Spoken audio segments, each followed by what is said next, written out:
അങ്ങനെയൊക്കെ എല്ലാവരും സ്ത്രീകളെയാണ് ചേർത്ത് പിടിക്കാൻ നോക്കുന്നത്. എന്റെ പ്രധാനപ്പെട്ട കാരണം ഞാൻ നേരത്തെ പറഞ്ഞതുപോലെ എന്ത് മണ്ടത്തരം പറഞ്ഞാലും സ്ത്രീകൾ അത് വിശ്വസിക്കുമെന്നാണ് ഇവർ ധരിച്ചു വെച്ചിരിക്കുന്നത്. വിദ്യാഭ്യാസവും യുക്തിസഹമായി ചിന്തിക്കുകയും ചെയ്യുന്ന ഏതെങ്കിലും ഒരു സ്ത്രീ അങ്ങനെ ആരെങ്കിലും പറഞ്ഞാൽ വിശ്വസിക്കുമോ?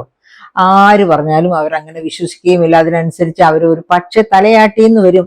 പക്ഷെ തലയാട്ടിയെങ്കിൽ പോലും അവർ ചിന്തിച്ച് പ്രവർത്തിക്കുകയുള്ളൂ എന്നാണ് ഞാൻ മനസ്സിലാക്കി വെച്ചിരിക്കുന്നത്. എന്തായാലും സ്ത്രീകളുടെ വോട്ട് പിടിക്കാൻ ഇങ്ങനെ എന്തെങ്കിലും നക്കാപ്പീച്ച എറിഞ്ഞു കൊടുത്താൽ മതി എന്നാണ് ഈ LDF ഗവൺമെന്റ് ആണെങ്കിലും പിന്നെ ബീഹാറിലെ ഗവൺമെന്റ് ആണെങ്കിലും ഒക്കെ ധരിച്ചു വെച്ചിരിക്കുന്നത്. ഒരു പക്ഷെ മറ്റു ഗവൺമെന്റുകളും അങ്ങനെ തന്നെയായിരിക്കും ചിന്തിക്കുന്നത്. നമുക്കറിയാം ജയലളിത തമിഴ്നാട്ടിൽ എന്തായിരുന്നു ചെയ്തുകൊണ്ടിരുന്ന, പെൺകുട്ടികൾക്ക് സൈക്കിൾ വാങ്ങിച്ചു കൊടുക്കുക, വീട്ടമ്മമാർക്ക് TV വാങ്ങിച്ചു കൊടുക്കുക, ഇങ്ങനെയൊക്കെയാണ് അവർ സ്ത്രീകളുടെ വോട്ട് മേടിച്ചുകൊണ്ടിരുന്നത്.